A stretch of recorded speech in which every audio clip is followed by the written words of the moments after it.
Hi there, I'm Sydney Brown with Memoir Mastery, and today we're going to talk about your story. Now, I don't care who you are, you've got a story. You may have a big story or a small story.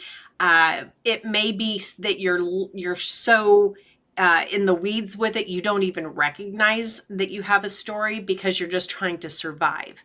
Uh, I don't want to get dark with this, but some of us have had those stories. And while your life may be really great overall, you may have this little slice of your life or this portion of your life where you experienced something or you're going through something that just is really tough. And in doing that, that's your story. That's at least one of them. Most people have a lot of stories in them. But what I want to talk about today is the ones that are hard to talk about. Sometimes you might be going through something, where you're being abused, or maybe it's an addiction that's plaguing your life. Some of you may just simply not feel or belong in certain groups that people want to put you in. And in doing that, you know, none of us want to be in a box. I think that at my age, there was a time where we all kind of thought we had to be in these boxes. And thankfully, things have changed and people have realized we don't have to fit in a box anymore. We can be who we want to be. We can live how we want to live and let us deal with the consequences. Now, I don't profess to know your story. I don't know, how your journey has been, but I do want to say this. If you have a story that is unfolding now or has already unfolded and you've come out the other side, people need to hear that. I think it's important that you you own where you are and you recognize that nothing that is going on from you is naturally a bad thing. I am not a doctor. I don't pretend to be one, but I do believe in the power of a person's story, and that when things hurt us or confuse us or make us feel like we're excluded somehow, we can get through it better or more easily if we talk about it, if we examine it in our own mind and in our own hearts, and if we put ourselves out there enough to say, look, I'm no different than anybody else. I'm just not the same as everybody else. And if you can find a way to reflect on, your life and the things that you're going through and put that into, book form, memoir, you will be able to help so many other people who you may not have had the same help. I joke about it a lot that I'm a just a recovering screw up because so many of the choices I've made in my life have been bad ones. And in doing that journey and going through my own self therapy, in the form of journaling and therapeutic writing and things, I've been able to identify a lot of things where I actually have a short anthology story called "Is It Me?" because I was like, man, everything just keeps going wrong. People keep coming at me and attacking me and doing this, and then I joked and I said, "Is it me?" And yeah, it was, in my case. But it's important that through the reflection and through going through this on your own, that you're able to get some healing, get some forward movement in your own journey and in your own life. And then by putting that into a book form, you're able to then help other people who probably need to hear what you have to offer as far as, advice and help. So, sharing your story is very important no matter who you are. If you have been through something, please consider sharing your story with others. Now, I do want to go into a little bit more. Sorry, 1 second. Commercial break. If you're not already following me, if you're not already subscribed, please, I'm Sydney Brown. I teach people how to write, how to become freelance writers, fiction writers, ghost writers, and here primarily to tell their story and to publish their personal memoirs. So if you could, because I have a lot of content on here for free, please subscribe, like the video, comment below, and let me know that you've subscribed. Let me know what you think of this video or any of them. I will be very honest. I consider myself open-minded. I consider myself probably liberal. If other people watching this are not liberal, I don't hate you, so I hope you don't hate me, but if you do, you do. But it's so important that I did my research on here, and I don't see people talking about this. And I really think that we need to. So as an ally, I want to be here and I want to help you guys go through the writing process, go through your journey and sharing your story. So please subscribe, like, and comment. Feel free to leave comments below or find me on social media. It's at just Sydney Brown. And we will jump right into the next section where we're going to talk about some tips for sharing your story.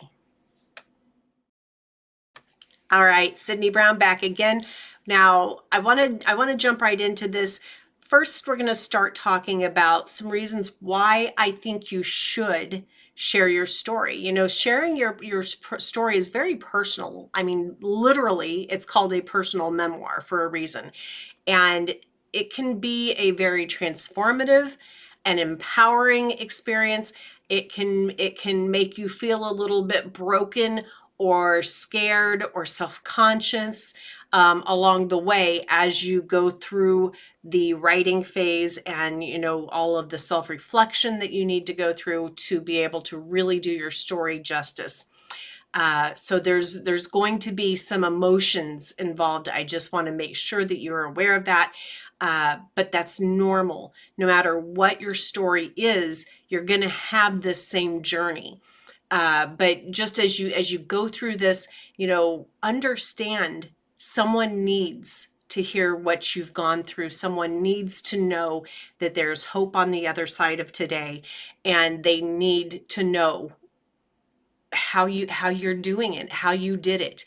And so because of that, let's just go straight into this.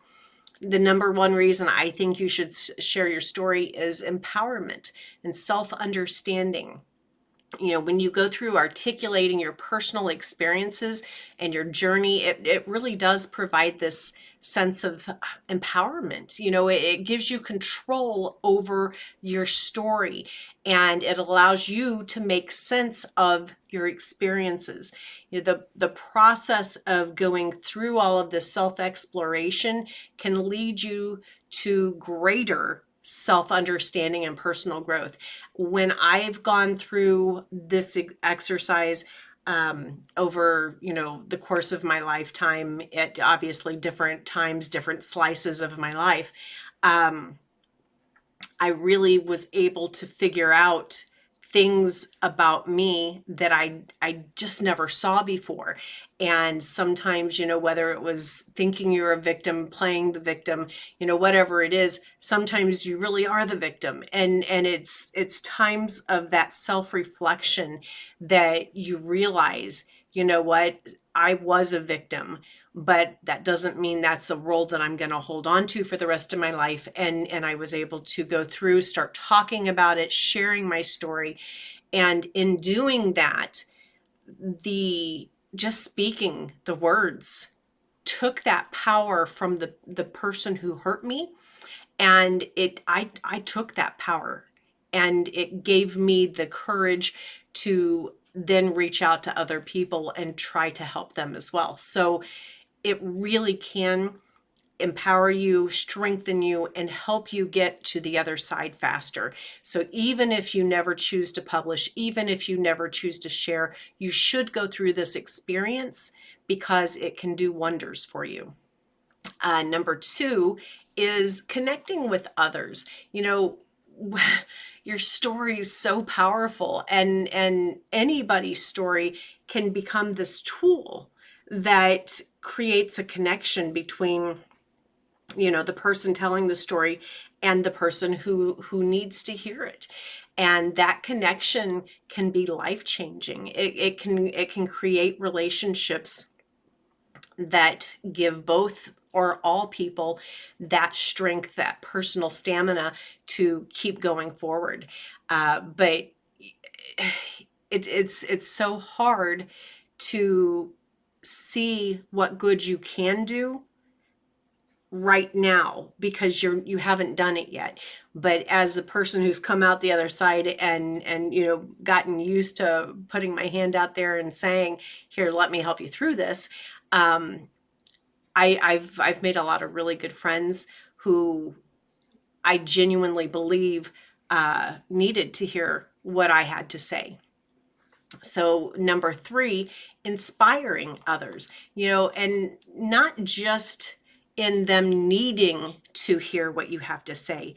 Sometimes it's that your personal story becomes this source of inspiration for others, you know, and you never see yourself as a source of inspiration, but you are, and you can be. And you know, whether it's that you've overcome, you know, significant challenges or whatever your unique journey is, that life that you've experienced, that can mean the world to somebody else. Number four, raising awareness. You know, sharing your personal story can raise awareness about issues that are important to you, you know, whether it's mental health, the LGBTQIA plus rights, the racial equality, anything like that that is close to your heart. Your story can shed light on these issues and educate other people. And then number five, you know, creating a legacy. Your story is part of your legacy, and that's going to exist whether you put it in book form or not. But by sharing your story and by putting it into a book form, it contributes to this collective narrative for your family, for your community, for generations to come. It shows, you know, what happened, and it can't be hidden anymore, unless you're in Florida. But anyway, you know, it just has a way of leaving a mark on the world and gives other people the opportunity to learn from your experiences, even long after you're gone. And then, you know, finally, number six, healing. You know, for many people, the act of sharing a personal story can become very healing. It's very therapeutic. It can help processes the emotions that you've had, confront traumas, and, you know, kind of take you, you know, kind of push you over the edge a little bit to embark on this journey of healing for yourself. And that's something that sometimes, and I can speak from personal experience with this as well, you think you're okay. And sometimes you dig in and you start realizing, ooh, that still hurts. And you may not be healed yet. And going through this process can actually help you with that. So, the positive responses and support from other people when they hear your story also, that really, can boost your confidence and really bring some extra healing as well. But, sharing your story is extremely personal. It is up to you. I urge you to do this as the exercise and to create the memoir. Then you decide if you want to share it or what parts of it you're willing to share after you've gone through the benefits and the exercises on your own. All right, guys, let's move on to the next section, and I'll see you soon. All right, Sydney Brown with Memoir Mastery back. And if you haven't already, please go ahead and subscribe.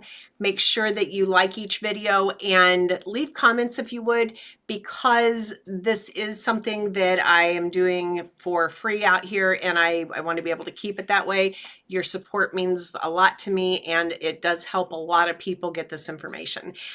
So going right into this, what we want to talk about now is the top 10 tips for sharing your LGBTQIA plus story. Now, I am certain there are other reasons as well, but this is what I've come up with. And feel free to, in the comments below, just have a conversation about other reasons why you think you should share a story as well. Number one, when you're sharing your story, make sure that you're very authentic. Authenticity is the key. Be true to yourself and your experiences. Your authenticity resonates with readers. I could probably blip out where I just bumbled and laughed at myself, but I do believe that we should be authentic. And so unless I say something really stupid, I don't usually edit out things like that. So be yourself and let people see who you are. They don't want the fake you. They want to know how you feel, what you think, what your story was, as true and accurate as you can let yourself share. Number two, respect your comfort zone. So when I say as authentic as you feel like you can share, sometimes you may not be comfortable. And I don't want you to feel like you must share something that you're not comfortable with. This is your story and you can adjust it. You can do anything you need to that. I prefer when you're doing the exercise, you pour out everything because you're talking to yourself there. Just let everything come out of you and all of the emotions, be 100% authentic. Don't hold anything back. But then when you come after the exercises are over and you're doing your manuscript for your story, at that point, you decide what of all of this you're willing to put in your story. It's completely up to you. You don't have to put all of that. Now, understand that you want to give as much as you can, because the people who are going through it after you need to know some of the stuff, that they don't want to feel like they're alone or they're the only one that's going through the darkest parts. So if you're okay with sharing it, then please understand that people need to know the truth. But that said, it is a book that you're creating over here of your story, and it doesn't have to have every single detail. You can share the emotions without sharing the details. So we can talk about that if you get involved with the program. We can absolutely go through that and do some exercises and some practice. But do respect your comfort zone, because there's nothing that says you must do this. This is something you're doing it for yourself and for others. Don't lose yourself in the process. Number three, highlight your journey.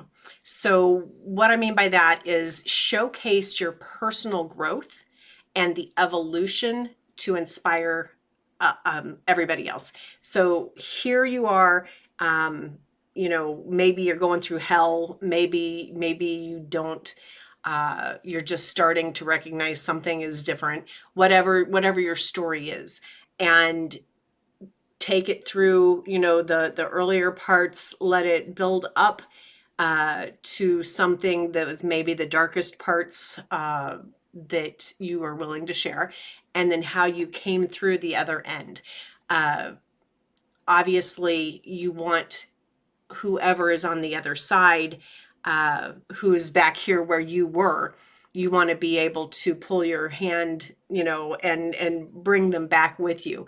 But again, you decide how much detail that is going to give. Now, number 4, obviously, and I don't think that I need to tell you this, but do use inclusive language. Be aware of the diverse experiences within the LGBTQIA plus community, and use language that is inclusive and respectful. I hope that's all I need to say about that. I know that, if I'm talking to someone on the street, I probably would repeat that. But anyone who's been on the receiving end of ugliness usually doesn't need to be told not to be so ugly. Number 5, stay positive. Now, I don't mean, ooh, yay, everything's great. Because I don't want you to be fake or lie.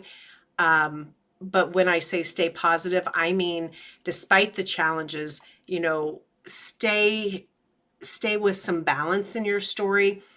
Again, the exercise is all 100% authentic, but in your story, in the book, try to let your reader see some good as well. So find some balance, and just don't dash their hopes entirely. Readers want to know the truth, but they also want to know that there's a reason to stay positive themselves. So help them, help them get through the dark parts.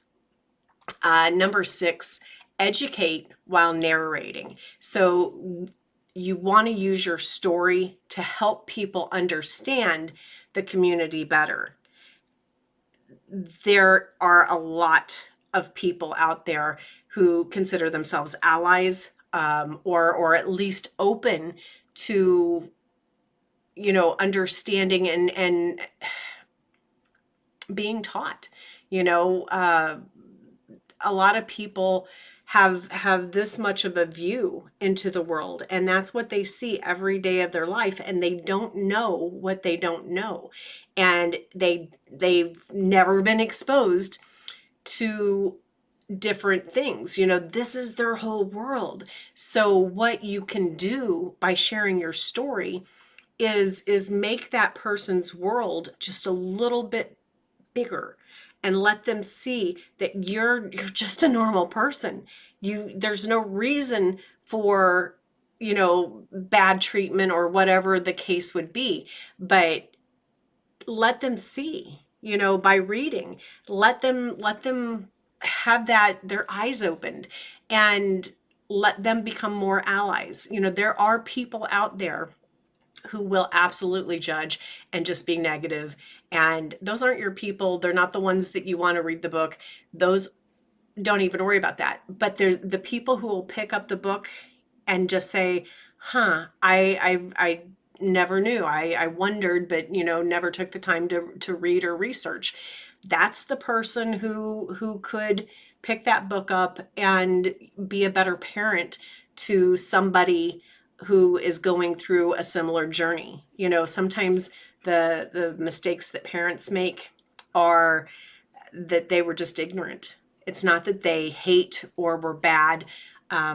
It's just that they didn't know how to handle some things. So by educating as you narrate, that will actually help a lot of people, not just, other people who are coming through the same journey.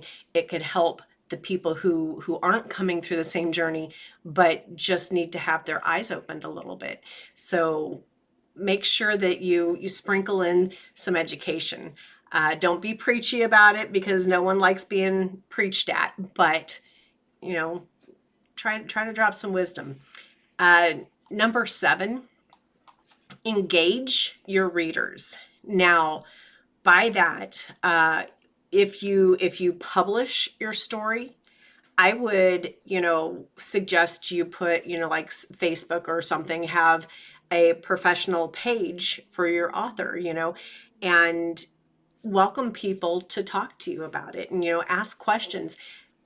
A lot of the times it's people who are willing to talk about their story after the book that really change the world.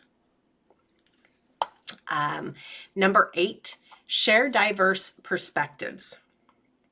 Now, what I mean by this is, include experiences and perspectives other than what yours is, to represent, the diversity within the community.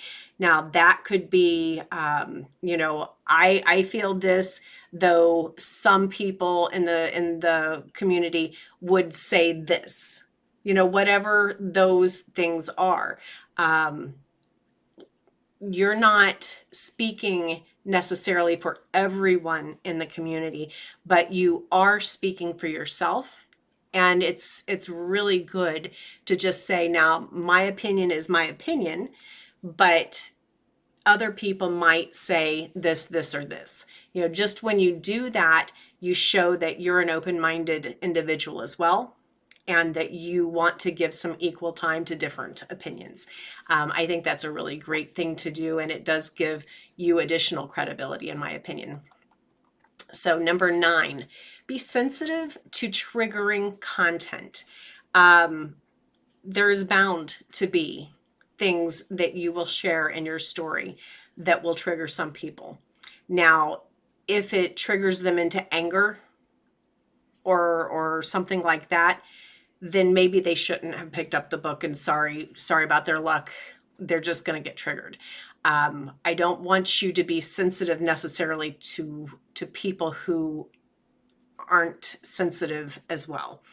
But there are a lot of people who have been through abuse or traumas, and the things that you say in your story might also trigger, a recollection of their past. So what I would recommend with that isn't water down your story. It's just put a disclaimer on your, at the beginning of the story, on your introduction or something, and just say, hey, just as a FYI, we're going to talk about things like this, this, this. And I know that some people may have, may be triggered by, and triggering isn't always a bad thing. Triggering for a writer and a reader is actually a really good thing. You want to trigger people's emotions, and you want them to feel and go on a journey with you, but you don't want them to be hurt.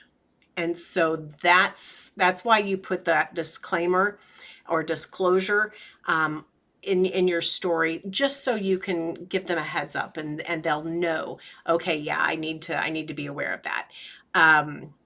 When you do that, I think it's a good idea.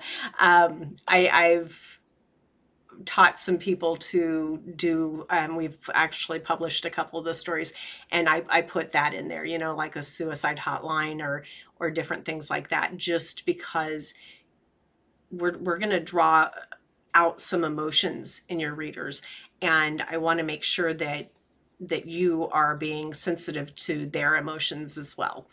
And then, number 10, edit and polish. And by that, I don't mean, when you're going through the exercises, and I know I keep saying this, but when you're going through the exercises, you're not editing and polishing any of the exercises. You're being raw and letting that be. But over here, when you're doing your book, that's when you want to really make sure that it's structured, that it's polished, and it all makes sense, and it's fully edited. Because in that, you want to make sure that your reader is able to fully understand and take that journey with you and learn through your journey. It's an incredible experience to be able to share your story with people. It can feel very intimidating. It can feel scary, but it's incredibly empowering, and you do gain some confidence. And then once you can speak about it, it really does. It changes your life, and it can change others around you. The one last thing that I do want to say is, if you want to do this, but you don't feel comfortable about it being in your name, you can, have a pseudonym. You can work under a pen name and still share your full story. And then maybe you would be more comfortable in doing so. Completely up to you. I think most of us try to tell our own story, and it's very scary when you put yourself out there. So if you need to do it under a pen name, then if it gets your story out there, then you can do it that way. So anyway, I hope this has been helpful. You're not alone. I really think that this can be a really great experience for you. I hope that you will, in the description, I've got a little bit more information for you. If you're interested, definitely jump in and let's do this. I will be here with you, and we'll get you and your story through this. All right, Sydney Brown, and we are back. We're going to talk now about the top 10 mistakes to avoid when sharing your LGBTQIA plus story. So obviously, a lot of this is my opinion, and I invite your comments. If you haven't subscribed yet, please do, but feel free to share your comments in the below the video. All right, so top 10 mistakes to avoid. Number 1, stereotyping. Avoid perpetuating stereotypes. Everybody has preconceived notions on some level. Everyone has some sort of bias, but don't feed that monster. Don't add to something that is as permanent as a book with your own. Try to be as positive, neutral as you can. Number 2, ignore intersectionality. Make sure that you recognize how the LGBTQIA plus identity intersects with other aspects of your identity. You're a very broad spectrum person. You have so many aspects. This is one thing in your life. So share who you are.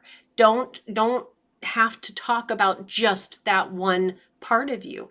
Let your reader get to know who you are. Number 3, don't oversimplify your journey. A lot of the times people will just stay up here at 30,000 feet instead of getting down into the weeds because they're uncomfortable with telling their story. So that's why when we do this exercise, we have the exercises first so that we pour everything out for ourselves. And then when we're doing the book, we pull over the parts that we're willing to share. And hopefully during that time, you realize that this is your strength. This isn't something that you should be, intimidated or scared of. And a lot of the times we find our empowerment during the exercise phase, so that by the time you put it in the book, you can feel okay with giving that full story. So don't oversimplify. Don't stay up at 30,000 feet. Bring your story into the weeds when it deserves it, and let your reader really benefit from the experiences you've had.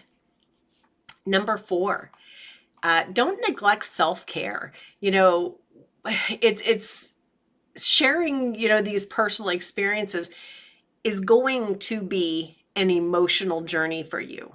It is going to be. If it is not, then that means you may not be going deep enough. So I urge you to go deeper. But don't let your emotions become so raw that you re-traumatize yourself. Don't allow you to lose what progress you've made in your life when you do this. You don't want to re-traumatize. You want to find your power in doing this exercise and prioritize some self-care. And if that means, maybe seeing someone professionally, then absolutely do that. This is an exercise that should be a good healing exercise for you, but it is not meant to replace professional therapy if you feel that that is something that you need. And there's zero shame in that. I've known so many people. I have personally benefited from professional therapy as well. But I do believe this is going to be a great journey for you. But don't assume that you're just supposed to be able to handle this. It will be emotional. Number 5, don't isolate your experience. Connect with other individuals and make sure that in telling your story, I think I mentioned this before, this when we're talking specifically about your LGBT part of your journey, that is one slice of you. So don't forget to tell and let your character, which is you, let your reader get to know your main character. Let them really know who you are. Okay, nope. I'm going back to 5. The other part of isolating your experience, make sure that when you are telling your story, that, and I wanted to mention that you connect it to the larger societal issues when possible. So by that, what I was meaning was talk about, if someone makes fun of you at a grocery store, talk about the some of the things that show some of the ugly parts of the world out there. Show the social, the things that none of us should be proud of. We sometimes need to hear the pain from your perspective, from the person who's being bullied or traumatized. We sometimes need to hear that to, one, be ashamed of ourselves, and 2, to find that empathy that some people just don't have naturally.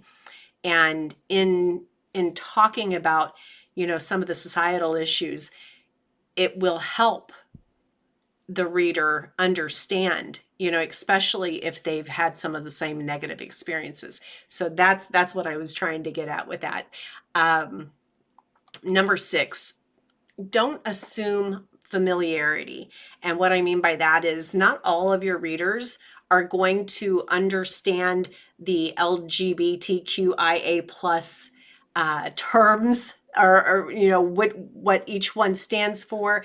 They may not understand the issues, and this is a really great opportunity to, like I said earlier, educate the public as you do this, because a lot of people want that education. They want to understand, and they want to know your story, even if they're an outsider who doesn't have any inkling. It's super helpful to just keep increasing awareness. But don't assume that they know, because so many people live in their little bubble and they just don't know. They just don't. And that's not to blame them, because they're little bubbles where they're happy, and who wants to burst their bubble and make them unhappy? I don't want us to burst their bubble, but I want us to help their bubble get a little bit bigger, if that makes any sense. We need the exposure. We need people to know what's going on, and we need people to become aware enough to care enough to change things. Okay, so number 7, don't ignore others' experiences. So be respectful and mindful of, the diverse experiences within the LGBTQIA plus community. There's so much, this is a very, very large group and getting larger. Share other experiences, only to the degree that you are able to honestly and accurately depict it, but throw that in there and let your reader get a bigger view. Number 8, don't forget your audience. So when you very first, after you've done all your exercises, before you start your story, you need to figure out, who are you writing? Who are you writing this for? Are you writing it specifically for someone who's going through exactly your same journey so that you can help them specifically? Or are you writing this for parents who are struggling and trying to figure out, WTF are they supposed to do? Things like that. You need to be very clear on who you're writing it to. Maybe it's just general public, and that's okay. It doesn't have to be one specific person, but you do need to be clear on who you're writing it to, and then stay consistent throughout your story, because that way you don't cause reader confusion. And it's just really important that you know what your ideal reader knows and doesn't know. So you need to know what you need to educate them on. You need to know what you can assume they already know, things like that. Number 9, don't rush the story. You take your time to tell your story. Don't just rush through it. And again, I think I mentioned, sometimes it's because you're uncomfortable that you may be trying to just rush through it. Sometimes it's just a lack of having the writing skill, which will help you through this in the program. If you're in that program with me, information will be in the description. But don't rush through it.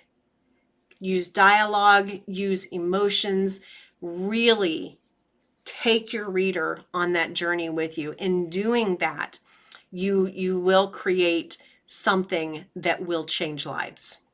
And then number 10,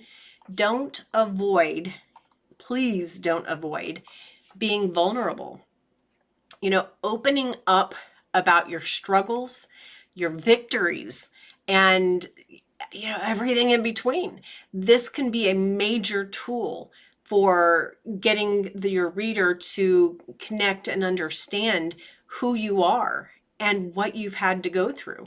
So it's so important. By being vulnerable, it can be scary, I get it, but it's going to create that connection with your reader that it just can't be replaced. That is the 10 things not to do. And please do, if you haven't already, please subscribe, like the videos, and definitely reach out to me, just Sydney Brown, on all social media, primarily here on YouTube and on Facebook. I am here to help you through your memoir journey. And if there's anything that I can do, absolutely, please reach out. I'll be looking in the comments.